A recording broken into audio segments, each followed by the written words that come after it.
Bonjour, bonjour à tous et à toutes. Merci d'être parmi nous.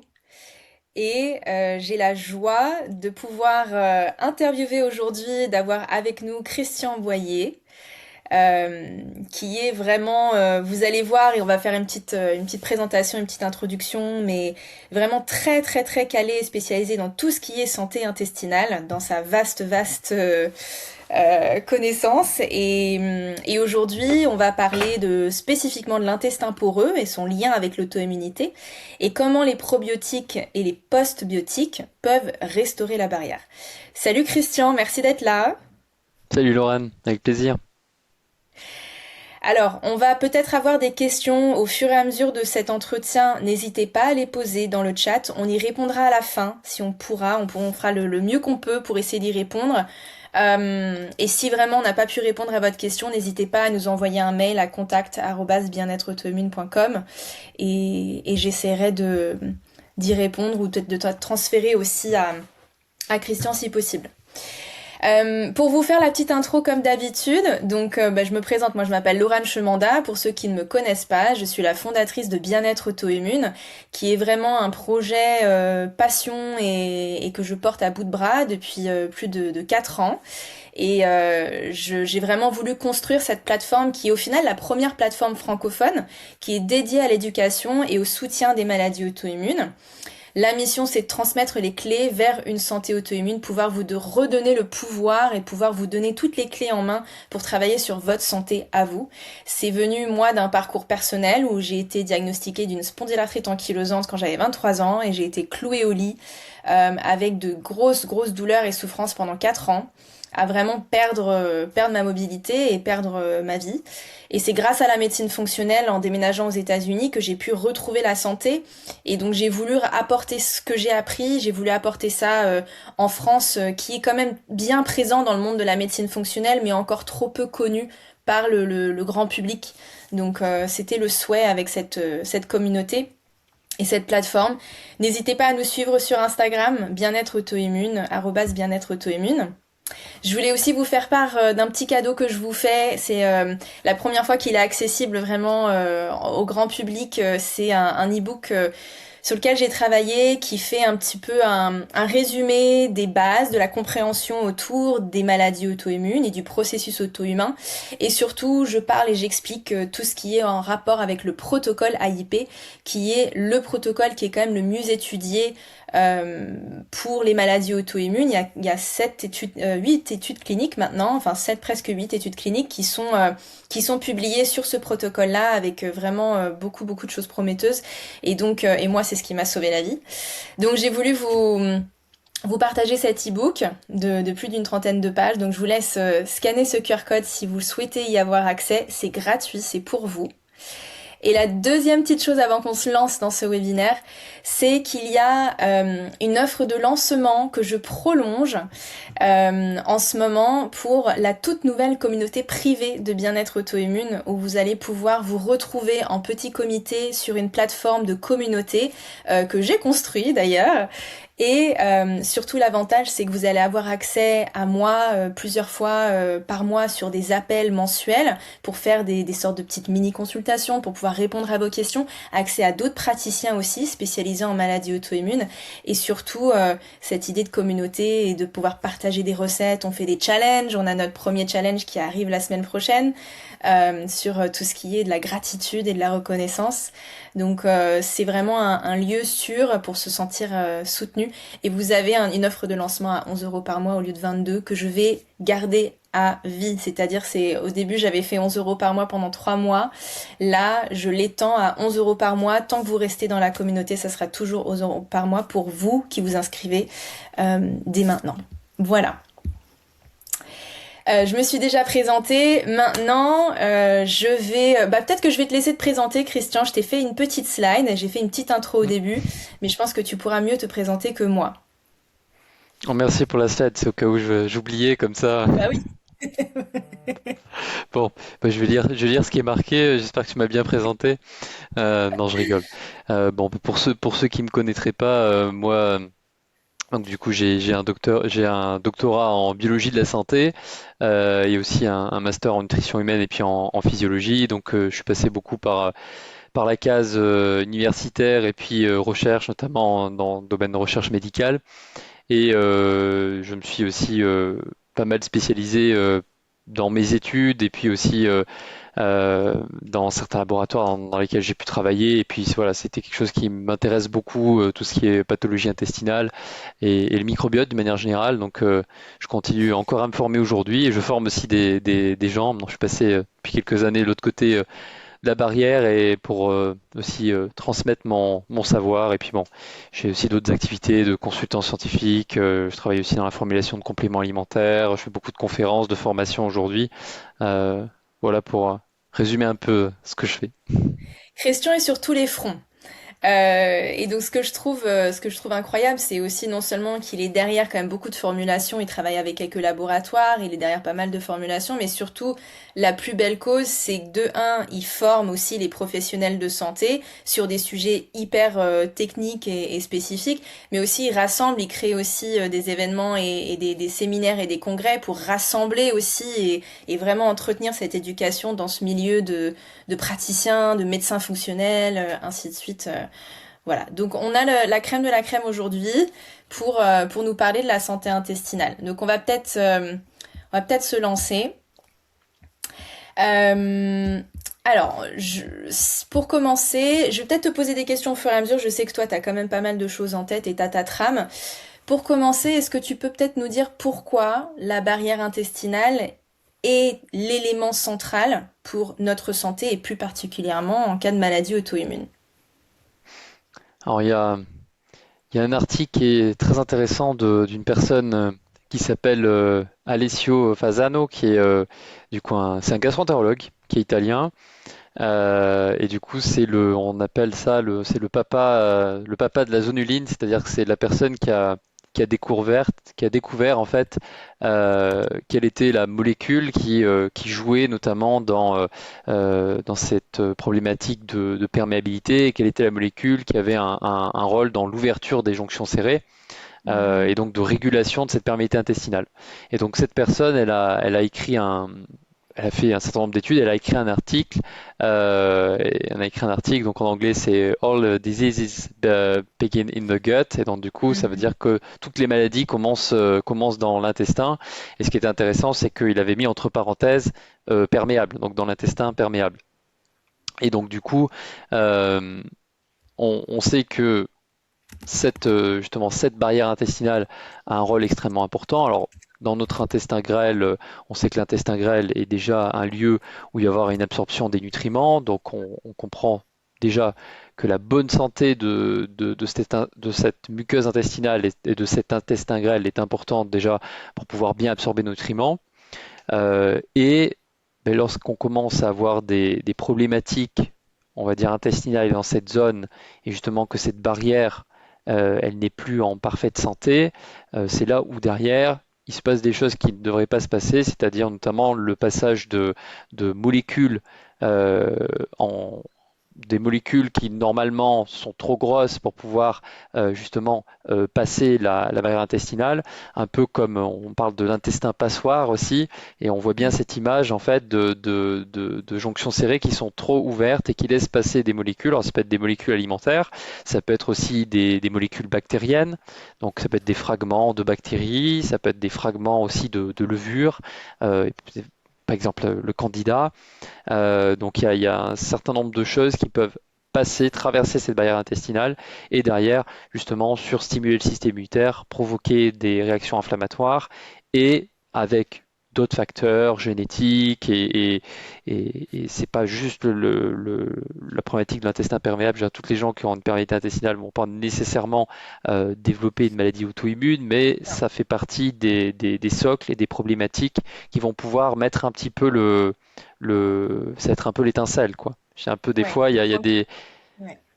c'est exactement ça. Il y a des personnes, j'aime bien prendre, tu vois, l'image de, je dis que vous renversez de l'essence dans votre garage. Donc ça peut être la génétique. On peut avoir la présence de certains gènes de prédisposition à des maladies. Donc ça, c'est un peu voilà l'essence qui serait renversée dans le garage, mais finalement, tant qu'il n'y a pas l'étincelle qui arrive, il n'y aura pas le feu. Et l'étincelle, ça peut être justement la rupture de cette santé intestinale, la rupture de l'équilibre du microbiote et la rupture de la bonne santé de la barrière intestinale qui peut venir mettre cette petite étincelle qui va mettre le feu à l'essence et faire flamber quoi, tout. Donc, et voilà, donc pour en revenir à ce chercheur, c'était vraiment, il a écrit un article super intéressant et il a listé Comment justement il toute s'appelle une ce liste de chercheur? pathologies.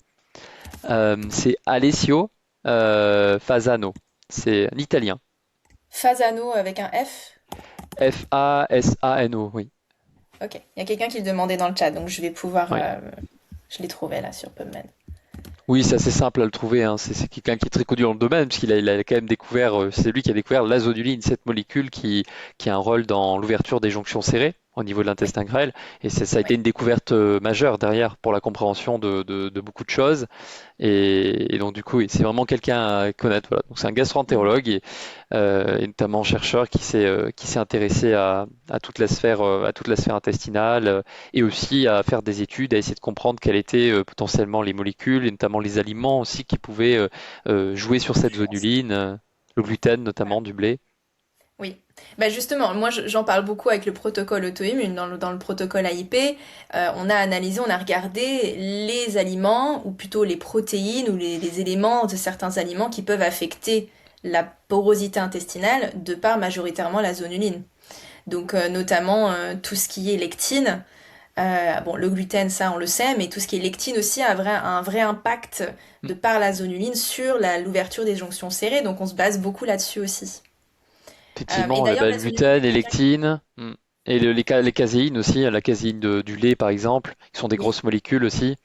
ouais, Ça fait partie justement des molécules qui peuvent venir augmenter justement la perméabilité intestinale, surtout sur des terrains où il y a déjà des problématiques présentes. oui, exactement. Et aussi dans les solanacées, les alcaloïdes, ce genre de Mm. choses, ça peut vraiment affecter. Il y a quelqu'un qui demandait comment on fait pour savoir si on a un intestin poreux. Donc ça, c'est une plus longue question. Mais il y a ensuite quelqu'un qui disait, est-ce qu'on peut doser la zonuline? Oui, on peut doser la zonuline, mais c'est pas l'unique marqueur. Il y a, il y a beaucoup de, il y a, effectivement, il y a des marqueurs qu'on peut doser et qui sont, on va dire, facilement accessibles, d'autres qui sont un petit peu plus, d'autres tests qui sont un petit peu plus compliqués. Mhm. Alors, il y a un test de référence, mais ça se fait plutôt dans le cadre de la recherche, qui est le test s'appelle lactulose mannitol. Bon, c'est un test particulier. On va regarder dans les urines la présence justement de ces composés-là, et on sait que voilà, ce test lactulose-mannitol est un peu le test de référence, on va dire, au niveau scientifique pour la validation de la perméabilité intestinale. Mais sinon, il y a tout un tas d'autres tests qui ont pu être validés. Alors, ils ne sont pas fiables à 100%, mais ça peut nous donner des indications. Il y a notamment la zonuline. Alors, on la dose soit dans le sang, soit dans les selles. Dans le sang, c'est relativement moins fiable. Ouais. Euh, on peut avoir il y a plus souvent des faux négatifs. Euh, dans les selles, c'est un petit peu plus fiable.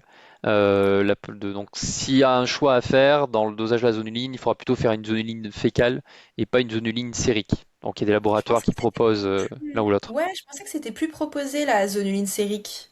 Justement parce que c'était trop peu fiable.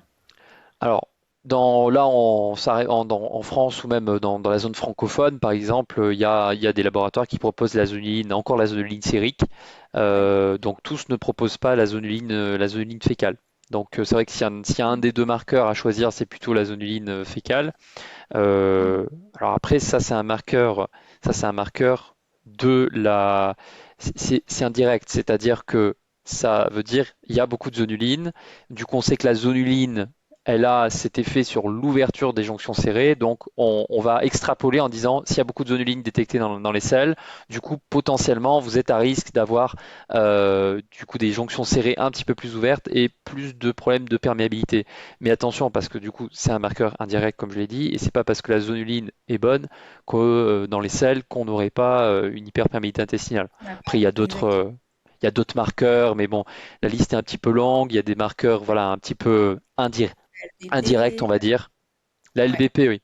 Alors la LBP, c'est un peu plus, de manière caricaturale, vraiment, je simplifie au maximum, on a tendance à dire que la zonuline, c'est le marqueur, le reflet de la perméabilité de l'intestin grêle, puisque la zonuline est une protéine qui va agir sur les jonctions serrées de l'intestin grêle. On n'a pas de récepteur, on n'a pas de système à zonuline qui fonctionne dans le côlon, parce qu'on a l'intestin grêle et le côlon, et du coup, la LBP, on a tendance à dire, mais encore une fois, avec certaines limites, que c'est plutôt un reflet de la perméabilité du côlon. On dit ça parce Mm. que la grande partie du microbiote, c'est toutes les bactéries sont présentes principalement au niveau du côlon. On a très peu de bactéries dans l'intestin grêle, on a beaucoup dans le côlon, qui est une Si tout zone se de passe bien, ouais. fermentation. Voilà, si tout se passe bien. Si on n'a pas de SIBO, par exemple, donc on peut avoir des pullulations de bactéries dans le grêle, mais normalement le grêle est une zone où il y a très peu de bactéries pour plusieurs Mhm. raisons. Et donc du coup, ce LBP qu'on dose dans le sang, c'est un reflet du passage de LPS bactérien, donc ces petits fragments de bactéries qui vont passer dans le sang, et on dose la LBP, qui est la protéine de transport des LPS. Et si on a une LBP élevée, on en conclut qu'il y a trop de LPS dans le sang. S'il y a trop de LPS dans le sang, c'est qu'il y a trop de morceaux de bactéries gram négatives qui passent dans le sang, d'où la perméabilité. Et comme la majorité du microbiote est dans le côlon, on a tendance à dire que c'est un reflet de la perméabilité du côlon. Mais il y Ouais. a des situations dans lesquelles on peut avoir justement une pullulation de bactéries dans l'intestin grêle, ça s'appelle le SIBO, et quand on Mhm. a ça, on a notamment plein de bactéries gram négatives qui vont un petit peu être en surplus et prendre le dessus dans l'intestin grêle. Et là, la LBP pourrait quand même être un marqueur de perméabilité de l'intestin grêle. Donc ça, c'est une situation un peu particulière, mais sinon, on a Ok. tendance quand même à dire, si vous voulez voir si vous avez une perméabilité augmentée au niveau de l'intestin grêle, c'est plutôt la zonuline. Et Mhm. si vous voulez plutôt voir l'impact, le lien avec le côlon, c'est plutôt le dosage de la LBP. Mais bon, voilà, Ouais. attention quand même, parce qu'il y a des situations où il y a de la LPLP élevée dans le sang, et c'est bien en lien aussi avec un excès de perméabilité au niveau de l'intestin grêle. Grêle, ouais. De toute façon, moi je pars du principe où il n'y a pas un grand intérêt de mesurer, si ce n'est que, bon, on a le budget, parce que déjà ces choses-là coûtent assez Mm. cher. Donc si vraiment on a le budget, et vraiment... non, c'est LBP, Val, LBP, pas LDP, BP. B, oui. Euh, euh, Qu'est-ce que je disais?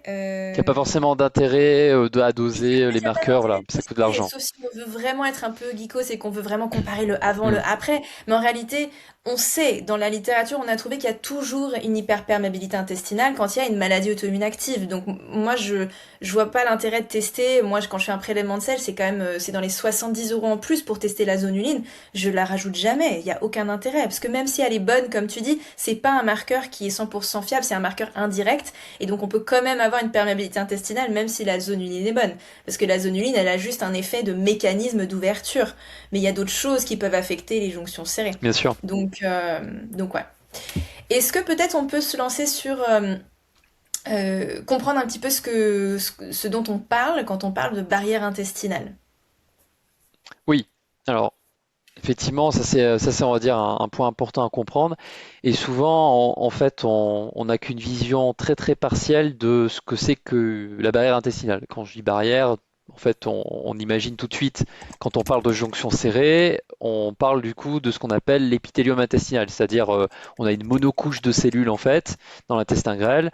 Donc on a des cellules, euh, une monocouche, c'est-à-dire c'est qu'une seule, voilà, qu'une seule couche de cellules, les unes après les autres, et elles sont reliées entre elles par différents types de jonctions. Les jonctions serrées sont un certain type de jonctions euh, qui vont justement s'ouvrir et se fermer. Alors c'est un processus dynamique chez tout le monde en ce moment même. Quand on mange, on a ces jonctions qui sont capables de s'ouvrir et de se fermer. Donc c'est un phénomène qui est dynamique et qui est normal.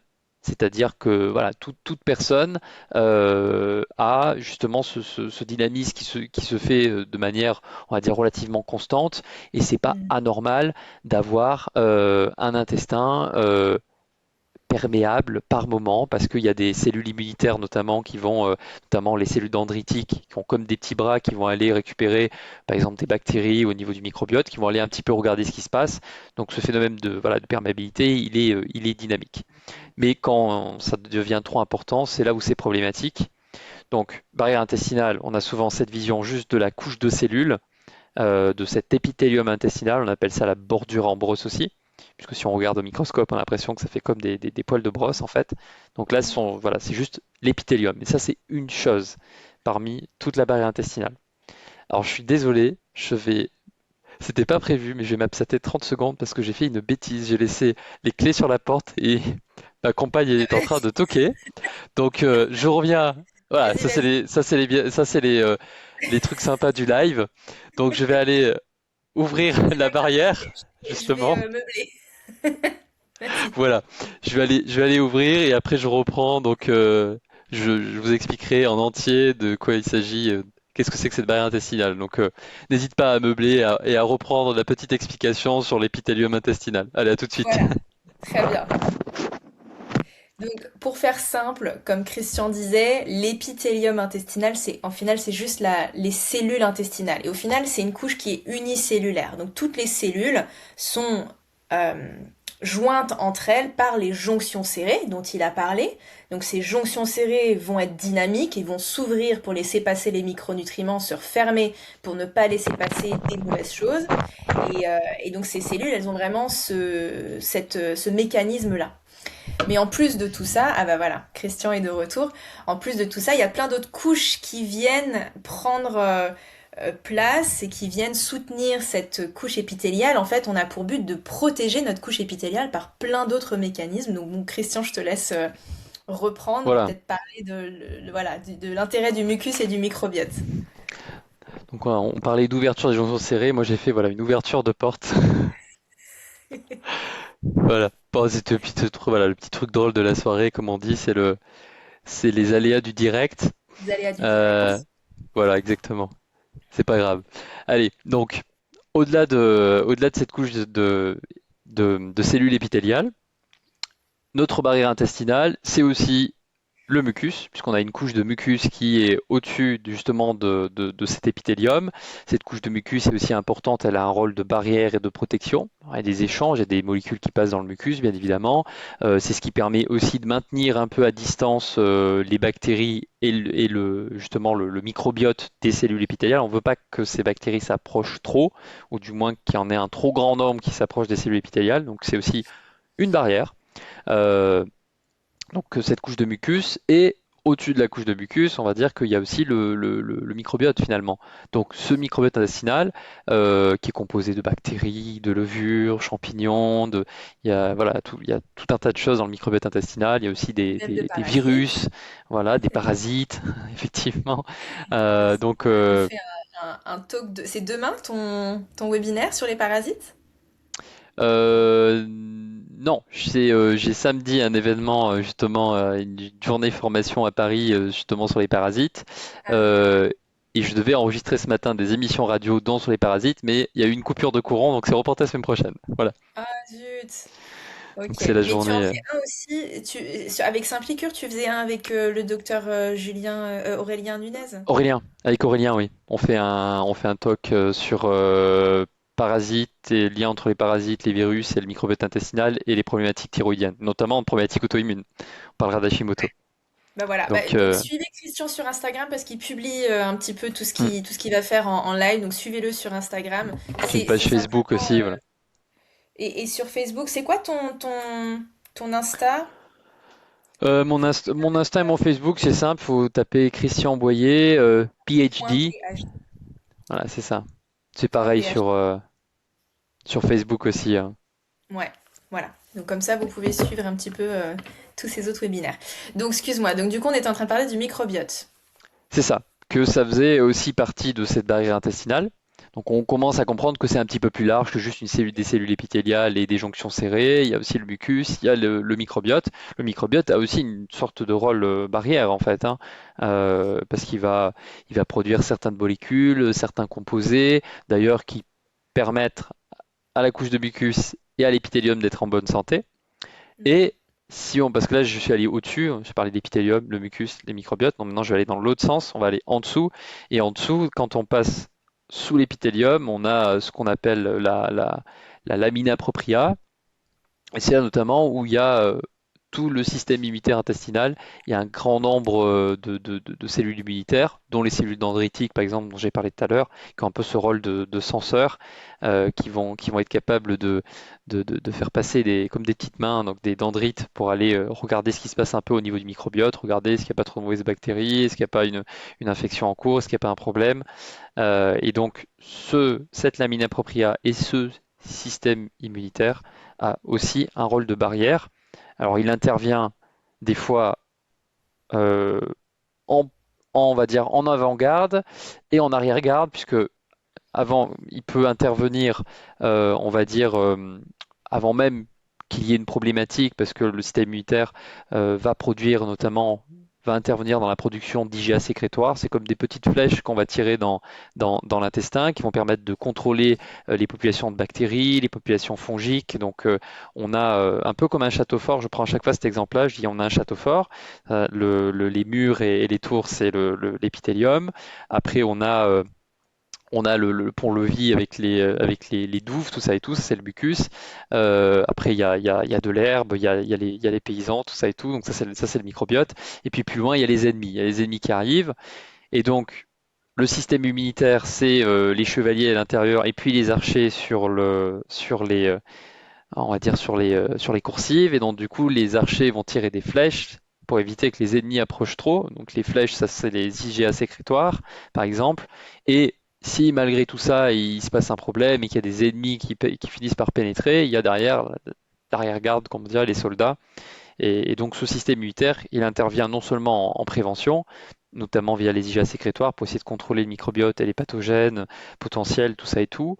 Et s'il y a effectivement des pathogènes qui passent ou des molécules étrangères, ils sont aussi considérés comme quelque chose d'anormal, comme quelque chose d'étranger. S'il y a des molécules, voilà, par exemple des protéines alimentaires mal digérées, encore trop grosses, qui passent la barrière, là, ça va aller activer le système immunitaire. Mais le système immunitaire Mm. n'intervient pas aussi que après un problème ou quand quelque chose qui ne devrait pas passer passe la barrière, il intervient aussi avant tout ça. Et donc, voilà ce que c'est qu'une barrière J'adore, intestinale. j'adore cette métaphore. Je vais te la piquer. J'ai le droit de te la piquer? Peu de souci. Je te citerai. Vraiment, j'adore. En fait, ce qui est intéressant, c'est qu'on peut doser aussi les IgA sécrétoires Oui, au niveau des selles. Et on peut voir, on a quand même un niveau idéal qu'on aimerait avoir gardé de petits soldats. Et on peut voir si on est trop bas en IgA sécrétoire, c'est qu'on n'a plus assez de soldats, c'est qu'il y a trop, il y a eu trop de demandes pendant trop longtemps et qu'on a épuisé, et qu'on n'a pas pu euh, créer des nouveaux soldats. Et au contraire, quand il y en a vraiment beaucoup, c'est un état quand même assez actif. Et au final, c'est qu'il y a beaucoup de méchants, d'ennemis de l'autre côté de la douve qui arrivent en masse, quoi. Donc c'est intéressant de pouvoir voir un petit peu où la personne en est aussi dans son trajet, tu vois, de oui. défense. C'est des choses des fois qui sont intéressantes, que je peux moi aussi regarder dans les dosages, parce que ça donne justement cette indication-là. Est-ce que le système immunitaire, il est encore compétent, il arrive à produire suffisamment d'IgA sécrétoire? Parce que ce qui n'est pas normal, c'est si on se retrouve avec quelqu'un qui a une dysbiose intestinale, qui a le microbiote complètement perturbé, ou quelqu'un qui aurait une candidose, un problème là du coup fongique, et de voir des IgA sécrétoires complètement dans les chaussettes à effondrer. Là, ça veut dire que en fait les ennemis sont rentrés et personne ne réagit. Les chevaliers sont là, ils les regardent passer, donc ça c'est pas normal. À la limite, on préfère les voir élevés, c'est un signe que le système immunitaire répond. Alors, il peut, quand il y a beaucoup d'IgA sécrétoire, il y a aussi un petit caractère derrière inflammatoire, etc. Mais au moins, on sait qu'il y a une réaction. Le système immunitaire réagit, il y a des ennemis, on bombarde tout, on tire les boulets de canon, on tire des flèches dans tous les sens, mais au moins ça réagit. Quand ça réagit plus, et c'est là où c'est problématique, et ça peut être une des causes d'ailleurs sur des effondrements des GA sécrétoires, de problématiques de SIBO, donc de population bactérienne dans le grêle, de problématiques aussi fongiques qui ont du mal à se réguler, donc des gens qui ont des candidoses chroniques, qui ont tendance à pas partir ou à revenir tout le temps. Un déficit en IgA sécrétoire peut être impliqué dans ces problématiques de dysbiose. que ce soit du Ouais. microbiote bactérien ou fongique, qui perdure en fait. Ouais, je vois souvent le lien aussi avec des personnes qui ont des parasites, des protozoaires et les IgA sécréteurs qui sont effondrés. Oui, Je sais pas si toi, dans ta pratique, tu vois cette corrélation, mais moi, je le vois très souvent. Quand il y a un parasite qui est vraiment en prolifération, on va voir les IgA sécrétoires mm. complètement effondrés. Parce qu'au bout d'un moment, il y a une sorte comme de sorte de phénomène de tolérance que peut induire le parasite et il va il va tempérer un peu systémitaire les choses pour justement survivre. Après, il y a certains parasites, dont le blastocystis notamment, qui est un protozoaire, qui sont a priori capables aussi de cliver, c'est-à-dire de découper les flèches, les IgA sécrétoires. Donc, il y a Ah des ouais. méthodes il y a des parasites qui arrivent à justement à se protéger, Mhm. soit carrément en détruisant en clivant, en coupant les GA sécrétoires, soit en faisant en sorte que le système immunitaire se Le calme voit un pas. petit peu, des fois un petit peu trop, pour pouvoir Mhm. justement survivre et rester en place. Ouais. Bon, ça, c'est un tout autre sujet. Ok, donc maintenant qu'on a compris un petit peu le fonctionnement donc, de ces jonctions serrées, l'importance du mucus, de l'épithélium, du microbiote, comment on peut, peut-être on peut refaire un petit focus sur le microbiote et comment on peut allier tout ça avec une approche thérapeutique, avec des pros, des prés, des post-biotiques. Alors, effectivement, dans cette barrière intestinale qu'on vient d'expliquer, maintenant, du coup, tout le monde aura une vision un petit peu plus large de justement qu'est-ce qu'on entend par barrière. Et dans ces barrières, dans cette barrière intestinale, voilà, donc il y a des éléments physiques, on en a parlé, c'est par exemple l'épithélium, il y a des éléments chimiques, la couche de mucus, les IgA sécrétoires, il y a des éléments immunologiques, c'est le système immunitaire notamment. Il y a cet élément microbien aussi, qui est le microbiote, si on se base sur les bactéries. Et ce microbiote-là a un rôle important dans la santé de cette muqueuse intestinale. Ça paraît logique. Ça paraît logique que ces bactéries qui sont là, elles aient un rôle, elles sont tellement proches en fait de la couche épithéliale et derrière en communication aussi constante avec aussi nos systèmes immunitaires. On comprend bien que s'il commence à avoir un déséquilibre de ces populations bactériennes notamment, ça va avoir un impact quelque part. Et quand le microbiote est bien équilibré, on appelle ça le biose, pas la symbiose, le biose. Le biose c'est équilibré, dysbiose c'est déséquilibré. Donc quand le microbiote est équilibré, étant eubiose, on a du coup des, voilà, des bonnes relations, on va dire cordiales et mutuelles. Le système immunitaire détecte voilà, la présence de telle et telle bactérie. Il va un petit peu réagir, mais pas trop. Donc, c'est comme si c'était un entraînement. On continue à laisser un peu en alerte justement le système immunitaire, mais sans le surstimuler. Mais par contre, le microbiote est nécessaire pour qu'on ait un bon système immunitaire. On le sait, dans la recherche des modèles, on appelle ça des souris germ-free. Donc elles n'ont en gros plus de germes, donc elles ont un microbiote, elles naissent de manière stérile par césarienne, etc. Et on les maintient dans un environnement stérile où elles ne reçoivent en fait elles ne sont pas en contact avec des bactéries. Et du coup, nous avons un microbiote qui est quasiment vide. On ne détecte pas de microbiote chez ces souris et on voit qu'il y a des perturbations du coup de la barrière intestinale, de la couche de mucus, du système immunitaire. Ils n'ont pas un bon système immunitaire et ils ont une barrière intestinale qui est complètement en mauvaise santé. Juste l'absence de bactéries. On peut se dire, ah ben, tant mieux, il n'y en a pas, c'est peut-être positif. Non, pas du tout en fait. S'il y a pas de microbiote, il y a pas une barrière intestinale en bonne santé, il n'y a pas une bonne couche de mucus, parce que ces bactéries-là et un certain nombre de bactéries sont capables d'aller stimuler euh, par certains types de cellules la production de mucus, justement, Ouais. Et de de mucine l'entretenir. notamment. Pardon? Et de l'entretenir aussi, de le Oui, nettoyer, de le garder tout c'est propre. ça. Il y a des bactéries qui ont cette capacité, qui sont dites mucolytiques. Elles sont capables de grignoter un peu la couche de mucus. Alors, il ne faut pas qu'elles le grignotent trop. Il ne faut pas Non. avoir trop de ces bactéries non plus, mais en petite quantité, elles vont entretenir en grignotant un petit peu la couche de mucus. Elles vont envoyer des signaux positifs pour renouveler. C'est un peu comme notre peau, hein. Et heureusement qu'on perd des cellules de peau et qu'on renouvelle, sinon on aurait un drôle d'aspect quelques années après, d'une peau qui ne se renouvelle pas, on serait Je vois. voilà, on serait comme un arbre avec de l'écorce. Donc on a besoin d'un renouvellement des cellules, hein, et de la couche de mucus aussi. Et ce microbiote sert au renouvellement de la couche de mucus. Ouais. Il sert aussi à maintenir une bonne intégrité de la barrière intestinale. Il y a des bactéries via la production de certains métabolites, par exemple, qui vont aller jouer sur les protéines de jonction serrée. Il y en a un certain nombre. Donc il y a des bactéries qui sont capables d'aller stimuler directement la transcription de certains gènes qui codent pour des gènes qui vont coder pour des protéines. Et ces protéines, par exemple des protéines de jonction serrée.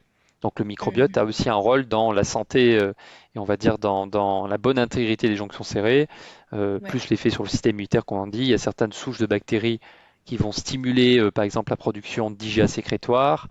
Donc le microbiote a un rôle central. Et ça, Ouais. aujourd'hui, il n'y a personne qui peut dire le contraire.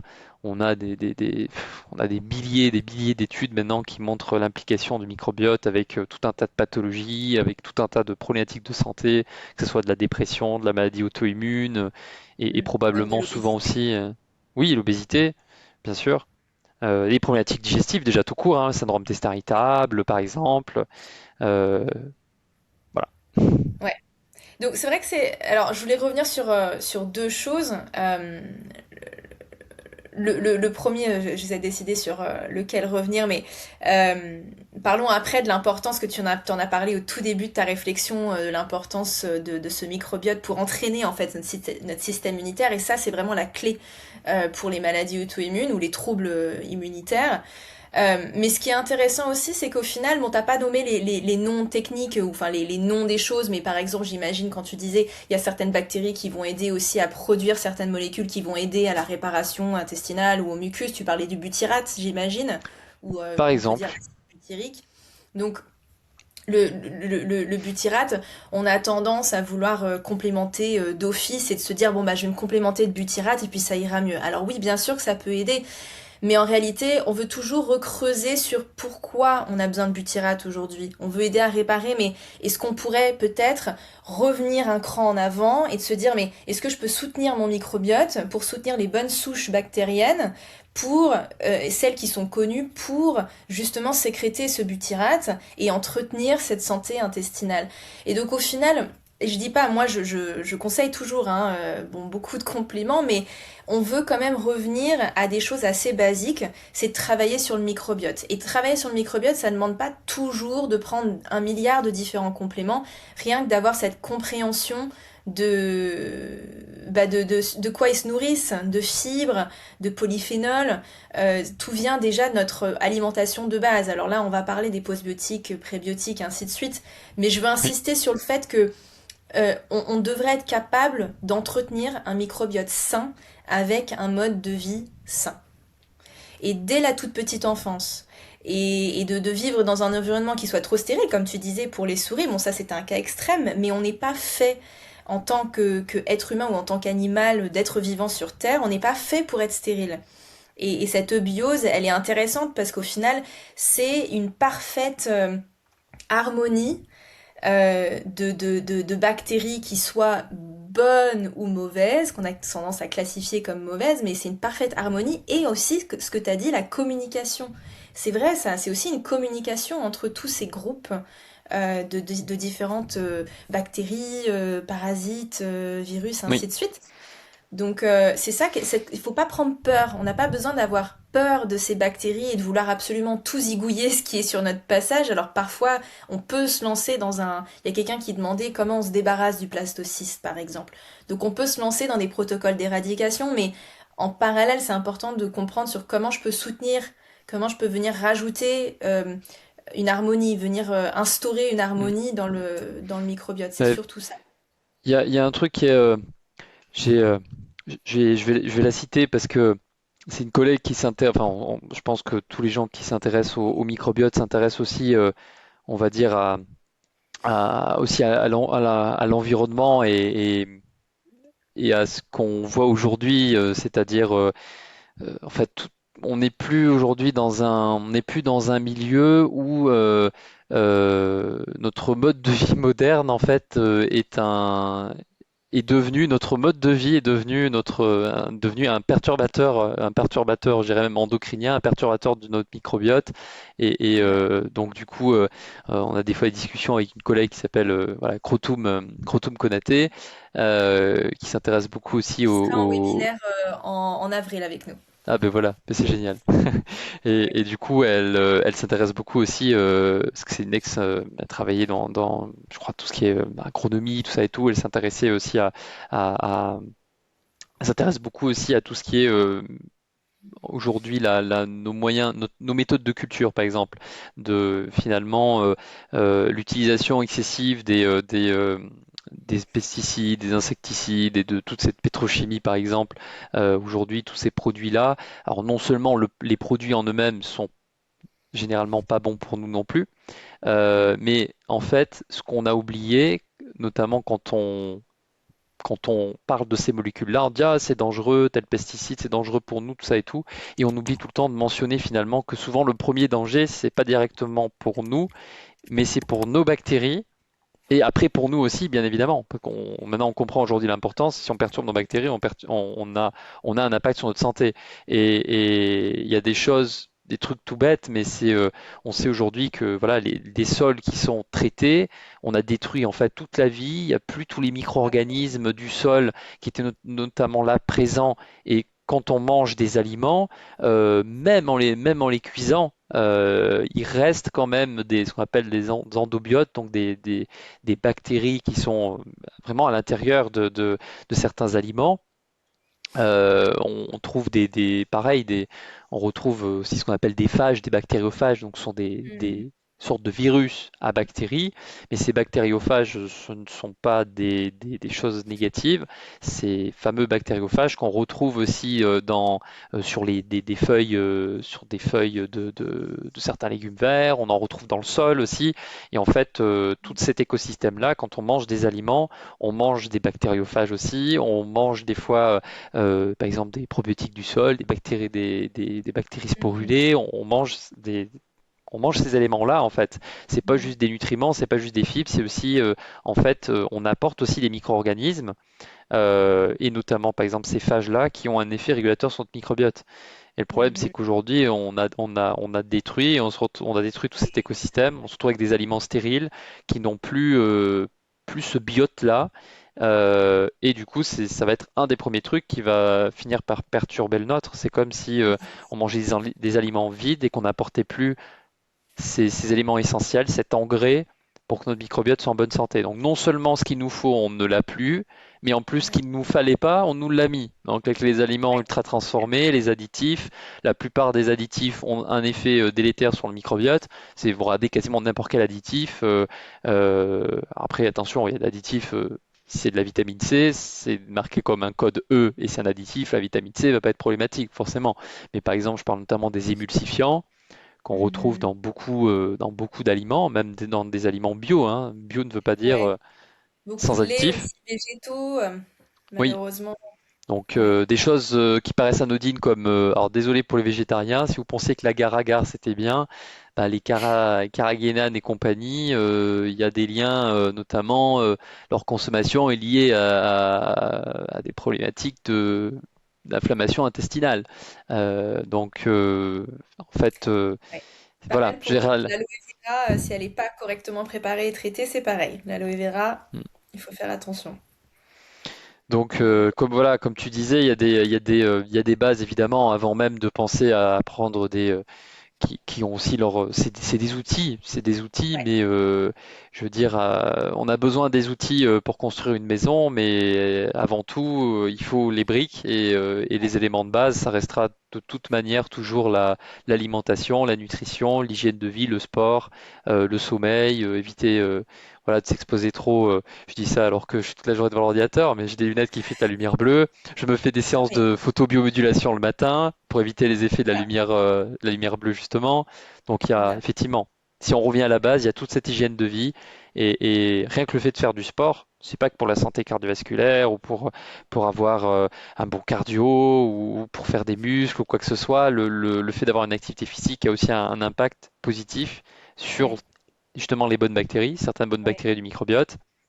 Donc, en fait, toutes les recommandations que tout le monde connaît finalement, c'est-à-dire bouger, boire suffisamment, pas rester trop devant les écrans, avoir une vie sociale épanouie, parce que c'est important aussi pour notre santé générale et voilà, de rencontrer des gens, d'avoir des contacts, etc.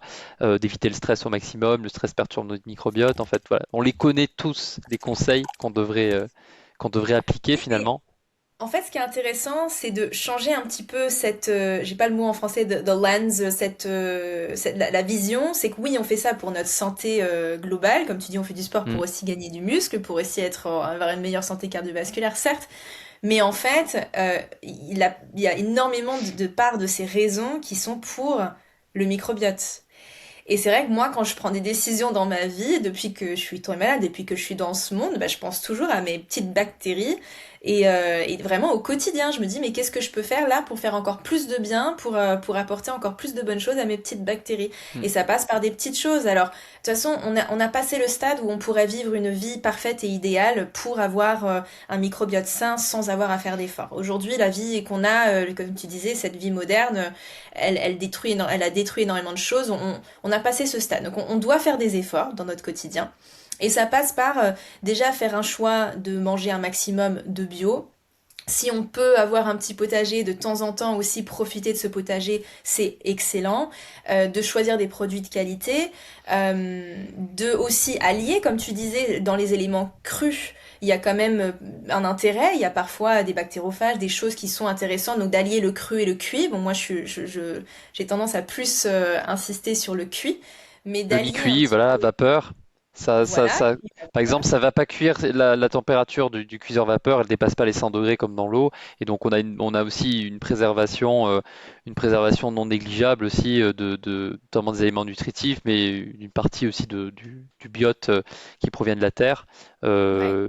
Mais même en blanc, parce que des fois, on conseille un petit peu, surtout avec les saletés qu'il peut avoir, tout ça et tout. Des fois, je dis aux gens, ben, avant de râper votre carotte, faites-la blanchir, par exemple, quelques minutes à l'eau bouillante. Ça va pas détruire le biote qui est à l'intérieur. C'est pas suffisant, en Mm. fait. Mais à l'extérieur, ça permet de rincer un petit peu, d'éliminer éventuellement quelques résidus de pesticides, parce que même si on est bio, on sait que bah, le champ du voisin qui est pas bio, même s'il est, il y a un métrage qui est mis, mais il y a des courants, il y a le vent, donc en fait, du moment qu'on traite un endroit, qu'on met des polluants, il faut pas se leurrer, ça se retrouve dans notre assiette, hein. C'est pas, Ouais. il faut pas se dire c'est pas grave. En Inde, ils balancent tous leurs polluants dans le truc, ils disent bah, c'est leur problème là-bas, mais la mer et l'océan tous se rejoignent. Donc s'il y en a un qui pollue dans un endroit, ça va être de toute manière pour les autres. Ouais. C'est comme les histoires de, ça c'est un truc drôle, faut que je dise, mais c'était j'ai assisté à une conférence, il parlait aussi des problèmes des microplastiques. Oui. Et il y a un impact aussi sur le microbiote et sur l'intestin et sur la perméabilité, on le sait. Et du coup, en fait, la personne qui intervenait disait, ben, vous voyez, les gens qui jettent leur sac plastique comme ça dans la nature, ils ont dit, mais en fait, c'est plus simple, elles devraient directement le manger parce que de toute façon, voilà, quand elles vont acheter du poisson, des moules et d'autres trucs, il y aura des microplastiques dedans et voilà. Donc ils disaient, il faut mieux qu'elles le mangent directement, c'est plus simple, ça évite de le jeter, ça fait au moins profiter la personne de ce qu'elle verra de toute manière plus tard. Mais oui, on est d'accord que voilà, si on doit prendre compte aujourd'hui toutes les problématiques, c'est infini, les métaux lourds, les pesticides, les choses, et en plus on peut pas, alors, on peut quand même agir là-dessus. On peut pas enlever la pollution qui a déjà été faite, c'est trop tard. C'est maintenant, il y a des polluants éternels, des choses qui vont rester pendant des milliers, voire des dizaines de milliers d'années. Ouais. Les PFAS, des choses comme ça, mais il y a un moyen quand même d'essayer de consommer, on va dire, le plus propre possible, avec des circuits locaux, et il y a des gens qui font de l'agriculture raisonnée, qui ne traitent que s'il y a besoin, et quand ils traitent, c'est avec parcimonie, c'est avec les produits les moins toxiques possibles. Donc Ouais. il y a beaucoup de choses qui peuvent être mises en place. Faire du sport, ça c'est, je veux dire, assez simple. Ça peut être de la Oui, marche, ça peut clairement. être ça. Il n'y a même pas besoin de dépenser un centime, hein, d'aller courir Non. dehors, d'aller marcher. Même marcher, c'est gratuit. Oui. Euh, Puis même si on aussi, enfin, en termes de choix alimentaires, même si on peut pas faire des choix parfaits, on peut quand même faire des choix conscients aussi de varier et d'intégrer aussi. Il y a quelqu'un Mm. qui demandait qu'est-ce que je peux manger pour aider à tout ce qui est protection au niveau du mucus. Bah, il y a des choses, il y a des. Alors tu vas me dire, Christian, est-ce qu'on dit mucilage ou mucilage? Tu sais, les Mucilage. aliments, le mucilage, ouais. Donc moi, je mange plusieurs fois par semaine. Je vais manger des gombos, c'est des petits légumes africains qui sont assez gluants à l'intérieur. On peut se faire des concoctions d'ormes rouges. Alors l'aloe vera, attention, ça peut être problématique pour les maladies auto-immunes, mais l'aloe vera a cette composante aussi. De se faire des compotes maison avec la peau, des pommes avec la peau pour la pectine qui Pectine. peut aussi Mm. aider. Donc il y a plein de petites astuces et puis évidemment de manger des choses qui sont lacto-fermentées. Donc le petit chou lacto-fermenté, une cuillère à soupe avec chaque repas, c'est largement suffisant. Et d'avoir une assiette pleine de couleurs, alors varier les couleurs, de pigments, parce que les bactéries aussi, elles vont se nourrir des différents pigments qui se trouvent dans les Mm. aliments. Les Euh, polyphénols, oui. Ouais, donc c'est les polyphénols qu'il y a dans les pigments et notamment de varier même au sein des mêmes catégories d'aliments. De chou-fleur, il y a des moi l'autre jour j'ai trouvé un chou-fleur violet. Donc je me suis fait ça, les carottes, on en trouve des blanches, des plus rouges, Les des violettes oranges. aussi, oui. Voilà, donc en fait de varier ce côté-là aussi est très intéressant. Donc je pense que c'est une bonne manière. Mais donc peut-être on a bifurqué, est-ce qu'on peut revenir sur tout ce qui est postbiotique, Voilà. probiotique? Alors effectivement, on laisse, et on a parlé beaucoup et c'était le plus important, hein, le volet alimentation, tout ça et tout. Après, il y a évidemment quand on parle, alors déjà avant de parler des suppléments en eux-mêmes, essayer de définir qu'est-ce que c'est des pros, des posts et par exemple des prébiotiques. Bon, les probiotiques c'est simple, c'est des bactéries vivantes qu'on va prendre. Alors il y en a naturellement dans des aliments, par exemple le kéfir ou dans des produits lactofermentés. Alors là, dans les aliments, on ne contrôle pas qu'est-ce qu'il y a comme souche exactement, la quantité, etc. Alors, ça veut pas dire que c'est pas bien, hein, pas du tout, mais voilà, il faut juste savoir que on n'a pas ce contrôle sur ce qu'il y a exactement dedans et la quantité. Euh, c'est bien pour une alimentation de tous les jours. Après, quand on doit agir avec précision, qu'on sait que la personne a une dysbiose intestinale ou telle problématique, c'est toujours bien de pouvoir agir précisément en choisissant par exemple une souche. Et là, on a des probiotiques qu'on peut acheter en complément. Donc probiotiques, bactéries vivantes. Prébiotiques, en gros, c'est la nourriture des. Alors, on va, on va dire de manière, je dirais un peu fausse, mais ça va nourrir les bonnes bactéries. Mais il faut savoir que des bactéries aussi qui ne sont pas forcément bonnes peuvent utiliser des fois certains prébiotiques. Donc c'est pour ça que il faut toujours voilà, essayer de personnaliser euh, c'est ce que font les thérapeutes, etc., quand ils suivent les personnes, d'essayer de voir dans leur microbiote, tiens, ils ont ça et ça comme mauvaise bactérie. Bon, je vais éviter de donner, par exemple, des galactoligosaccharides parce que ça risque peut-être d'augmenter cette bactérie-là qui est déjà en excès. Donc, il faut faire attention quand même avec les prébiotiques. Normalement, des pros et des prébiotiques, on ne devrait pas les utiliser comme ça au hasard, on va dire, si on voulait 100% être sûr de bien faire. Après, il y en a qui sont moins problématiques que d'autres. Ça ne veut pas dire qu'il n'y a pas de risque grave à utiliser un probiotique, par exemple. Même s'il ne convient pas, il peut avoir des ordres gastro-intestinaux, mais quelqu'un ne va pas mourir parce qu'il aura pris, entre guillemets, le mauvais probiotique. Donc il faut quand même se rassurer sur l'absence d'effets secondaires graves ou de danger par rapport à ça. Mais normalement, voilà, il faut personnaliser les probiotiques et les prébiotiques utilisés. Et puis on a le post-biotique. Alors ça, c'est un peu la nouvelle génération. C'est un peu plus récent. Alors, il y a un peu moins d'études que pour les probiotiques, mais on commence à quand même en avoir un certain nombre. Et les post-biotiques, c'est soit des bactéries qu'on appelle heat killed, donc c'est qui ont été tuées par la chaleur, en gros pasteurisées. On a pris la bactérie, on l'a pasteurisée, donc on l'a tuée.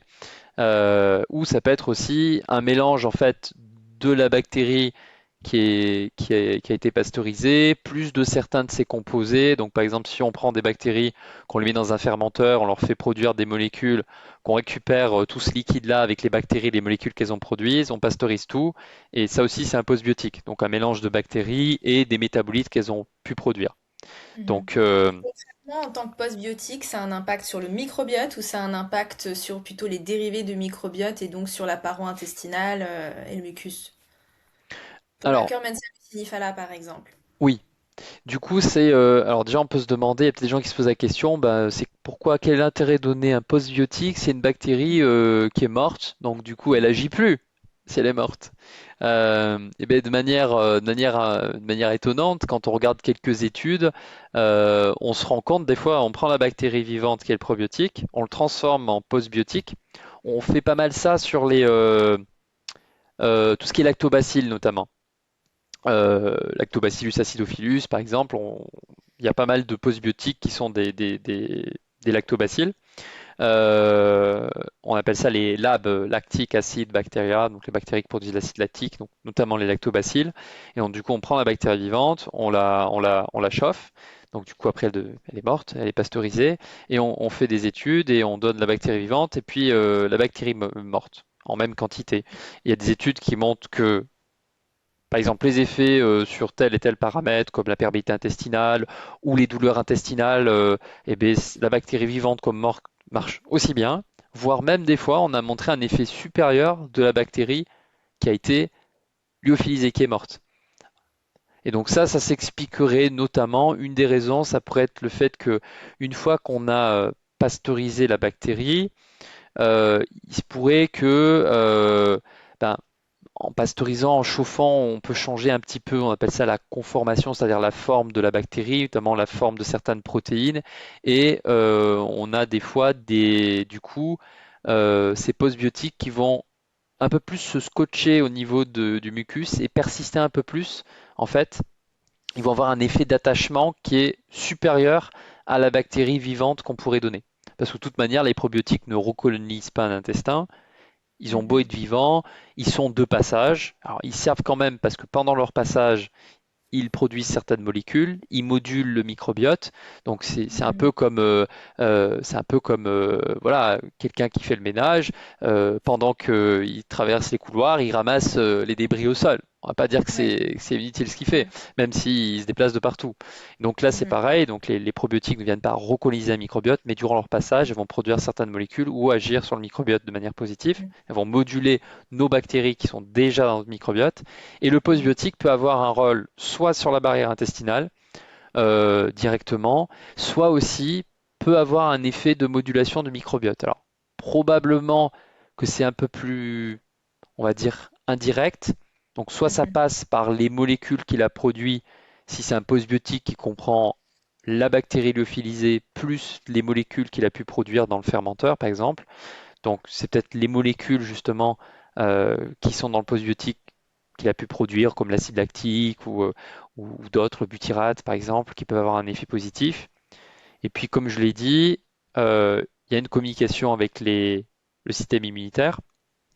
Et donc, le système immunitaire reconnaît certains motifs justement bactériens.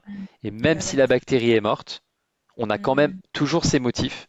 Et ces Mhm. motifs-là peuvent avoir des rôles, peuvent aller justement activer certains récepteurs au Oui. niveau de la muqueuse, hein, au niveau de l'épithélium intestinal, peuvent aller moduler le système immunitaire et donc en agissant via ce biais-là, peuvent Ouais. conduire à un meilleur équilibre global Mhm. au niveau intestinal. Ouais. Donc, Bah, parce il qu'il ne va faut pas fuir les enclencher les postbiotiques.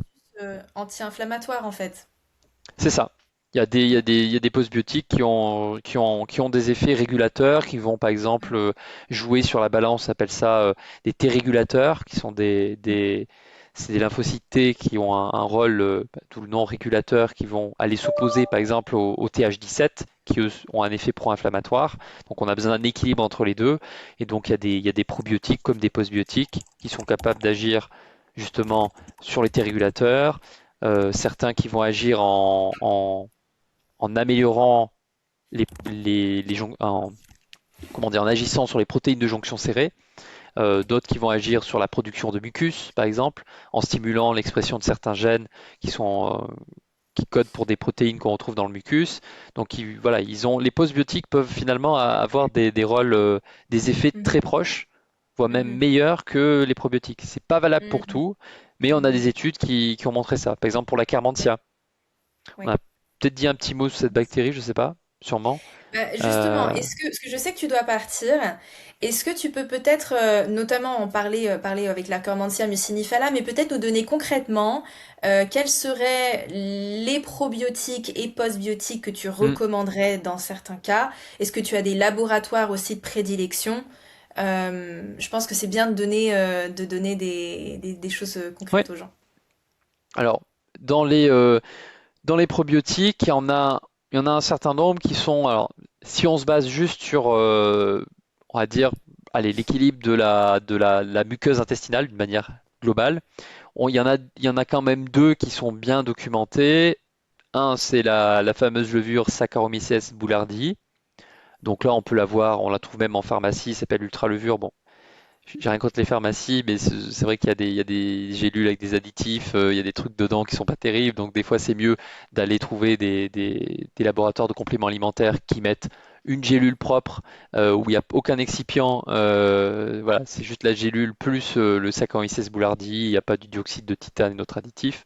Donc le Saccharomyces boulardii est intéressant pour la santé de la muqueuse intestinale, il a un effet régulateur sur l'écosystème intestinal intéressant. Il stimule aussi les IgA sécrétoires, il a un effet positif sur la Mhm. perméabilité.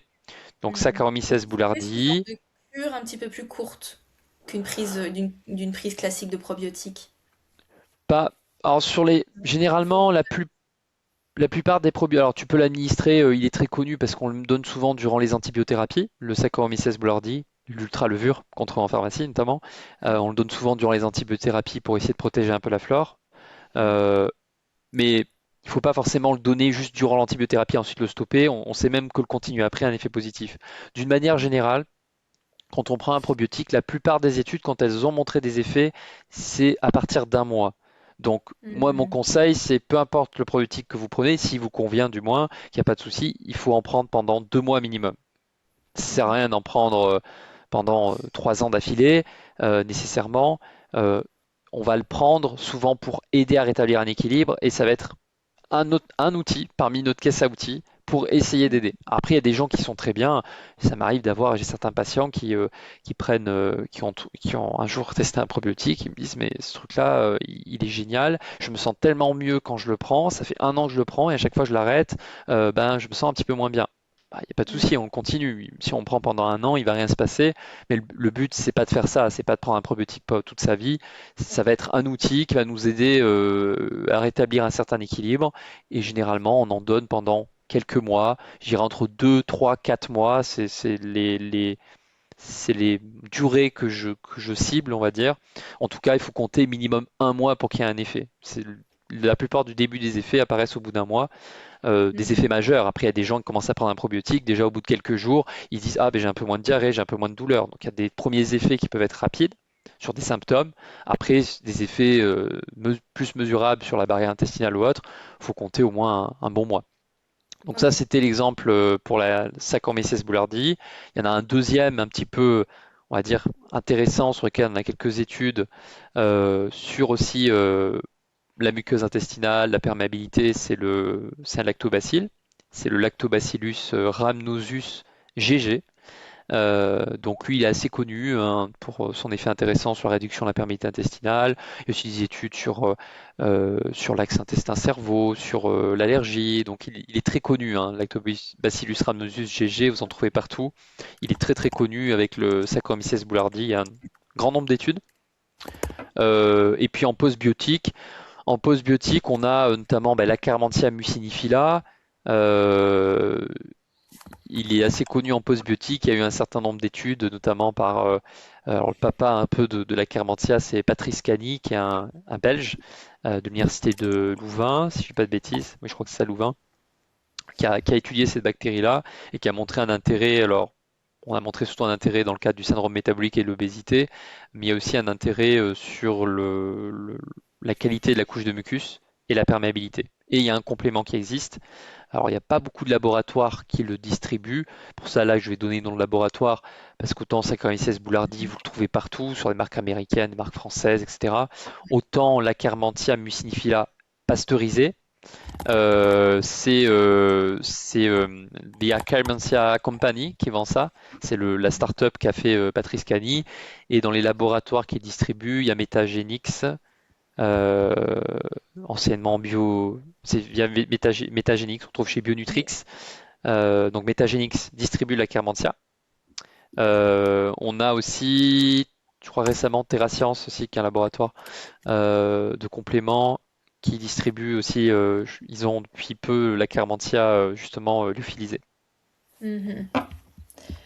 Je crois que je l'ai rajouté. On a un protocole sur Simplicure, un peu de la base pour la santé Oui, intestinale et aussi un protocole de base pour une santé auto-immune. Donc on a fait avec bien-être auto-immune. Je crois qu'elle est dedans. Donc je vais vous mettre le lien de,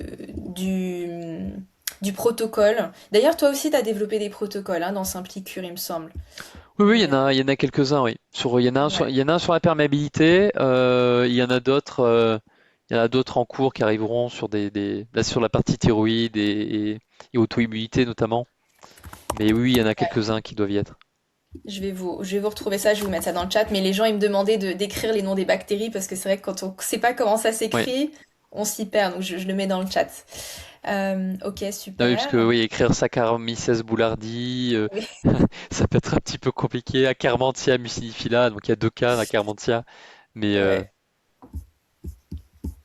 Ouais, mais en tout cas, bon, on a mis tout ça. Et sinon, euh, pour ce qui est des probiotiques, il me semble pas que t'aies partagé particulièrement. T'as partagé des souches. oui. T'as pas parlé du reuteri non plus. Ah oui, le lactobacillus, ça c'est un autre lactobacillus reuteri. En lui aussi peut avoir un intérêt. C'est vrai que j'ai cité le lactobacillus rhamnosus GG, mais tu as bien raison de parler du L. reuteri. Le reuteri aussi peut avoir un intérêt, je dirais, il est connu parce que L. reuteri, il produit des substances antimicrobiennes naturelles. On appelle ça des bactériocines. Et notamment, il produit de la reutérine. Les chercheurs ne sont pas trop embêtés. Lactobacillus reuteri, ok, on a identifié une molécule qui a une action antimicrobienne naturelle, on va l'appeler la reutérine. Et donc cette reutérine, c'est intéressant parce que c'est une sorte d'antibiotique naturel, mais qui ne touche pas aux bonnes bactéries, qui touche plutôt aux mauvaises. Et donc le lactobacillus justement le L. reuteri, il peut être aussi intéressant. Mais j'ai envie de dire d'une manière générale, il y a beaucoup de probiotiques sur le principe dans les études. C'est rare de trouver un qui n'aurait pas un effet intéressant sur le microbiote ou la perméabilité. Ils sont sur le principe, ils sont tous intéressants. Après, ils le deviennent vraiment que quand on cible ceux qui sont adaptés à la personne, soit à ses problématiques, je dirais, à ses symptômes, et encore mieux à son microbiote. Quand on a une analyse du microbiote, par exemple, et qu'on sait quelles perturbations il y a, on sera d'autant plus précis pour choisir les bonnes souches et avoir les meilleurs effets. Après, encore une fois, quand on n'a pas d'analyse du microbiote, on se dit, OK, il y a une perméabilité intestinale, j'ai une maladie auto-immune, quel probiotique je peux prendre, on va dire, comme ça, en me basant sur les données scientifiques et sans faire forcément trop d'analyse. Bah, je dirais, oui, il y a le S. boulardii, Saccharomyces boulardii, Lactobacillus rhamnosus GG, pourquoi pas les deux ensemble.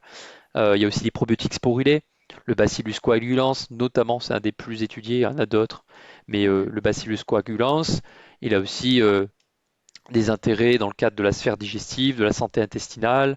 Bon, ouais, il s'avère que j'ai travaillé sur le développement d'un produit qui est plus adapté pour le SIBO. Il y a dedans le Saccharomyces boulardii, le Lactobacillus rhamnosus GG et aussi le Bacillus coagulans.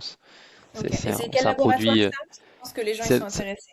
Oui, ça c'est un produit qu'on peut retrouver chez le laboratoire Nutrilogix. S'appelle Mhm. Nutri comme nutrition, Nutri et Logix, Logic's. C'est pas Et le produit, NR&D? Je sais jamais si ça c'est c'est la marque. Nutrilogix ou NR&D. Nutrilogix, c'est le distributeur. Ok, Et NRD, c'est la marque la marque propre du laboratoire. d'accord, ok. Parce que Et comme 90% tu sais, moi des produits, c'est NRD. Oui. ouais. Voilà. Et comme tu sais, moi je suis aussi une grande fan de tout ce qui est sporulé, donc sous forme Mm. de probiotiques sous forme de sport, parce qu'ils survivent aussi tout le tract digestif et ils ont Oui, un vrai impact où ils restent un petit peu plus longtemps aussi au niveau de l'intestin, au niveau du côlon. Et notamment, il y a le méga sport biotique oui, le microbiome. Mm. Microbiome Microbiome Labs, Labs. voilà, qui est aussi un produit qui est excellent avec 14 études cliniques quand même Mm. ça se dit pas à sa ceinture, mais à son actif, et notamment sur la porosité intestinale. Et sur eux, ils mesuraient ça avec le passage des LPS, donc il y en a pas mal quand même qui sont intéressants, mais dans différents cas de figure, parce qu'en fait, au final, il faut comprendre aussi quelle est son empreinte microbienne, quelle est sa problématique au niveau microbiote, avant de juste prendre n'importe quel probiotique. C'est ça.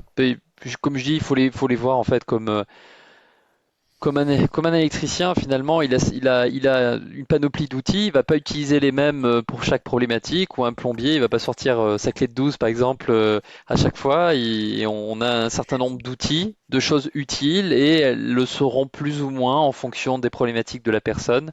Bien évidemment, il faut pas. Mais ça, je pense que tous les gens qui nous écoutent, il y a personne qui se dit on va régler tous les problèmes de maladies auto-immunes ou de porosité en prenant juste un probiotique. Ça, c'est tout à fait faux. En tout cas, si on vous dit Bien ça un sûr. jour, ne croyez pas la personne qui vous dit ça.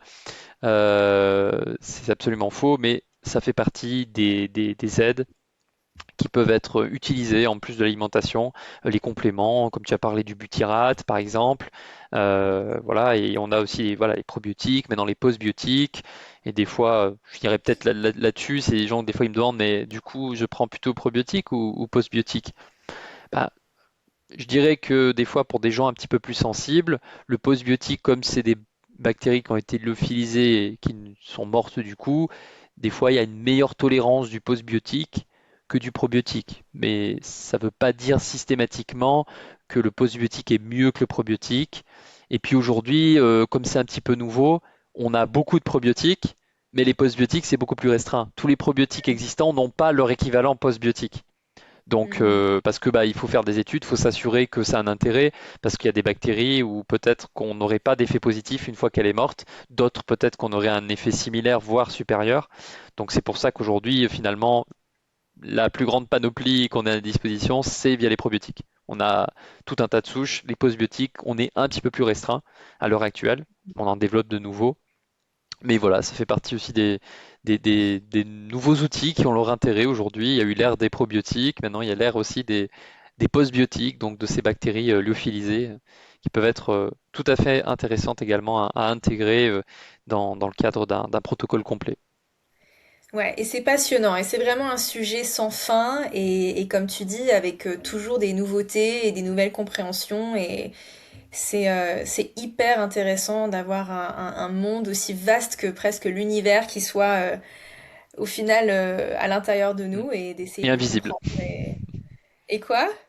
Invisible, surtout ça. Et On est en invisible, train de bah parler de oui. choses dont on ne voit pas, on n'arrive pas à palper la chose alors que c'est si petit mais si important. C'est Ouais, ça qui est intéressant en fait. Je ouais, pense que non c'est mais ça c'est aussi qui passionne les gens dans le microbiote en fait. C'est de parler d'un truc qui est finalement invisible, qu'on ne voit que si on passe au microscope, hein, et derrière de se dire que toutes ces petites choses comme ça invisibles, elles ont un rôle extrêmement important. Il y aurait pas de vie s'il n'y avait pas de bactéries.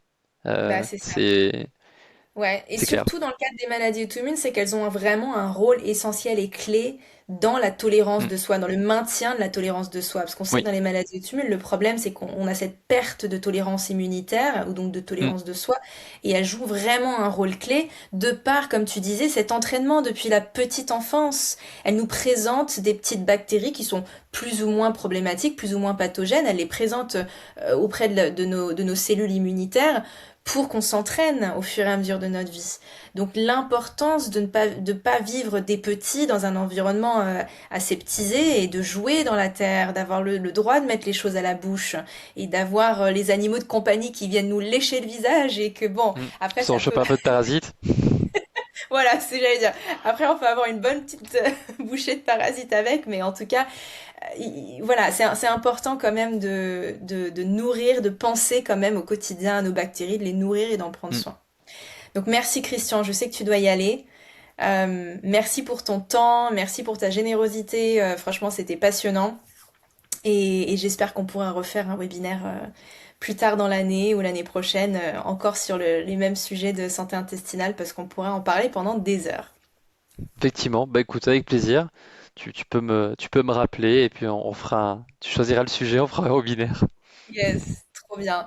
Alors pour tout le monde, en fait j'ai eu beaucoup de questions et j'ai pas pu répondre à toutes les questions dans le chat. Donc ce que je peux proposer, moi j'ai 10 minutes de plus, on peut se retrouver sur Instagram, sur @bien-être-automune.com et je vais me mettre en live et si j'ai des questions auxquelles je peux répondre, parce que j'ai pas l'expertise de Christian non plus, mais si je peux répondre à vos questions, je serai 10 minutes sur Instagram, là je vais me connecter et sinon bah, ça sera pour une prochaine fois. Voilà. Merci Christian.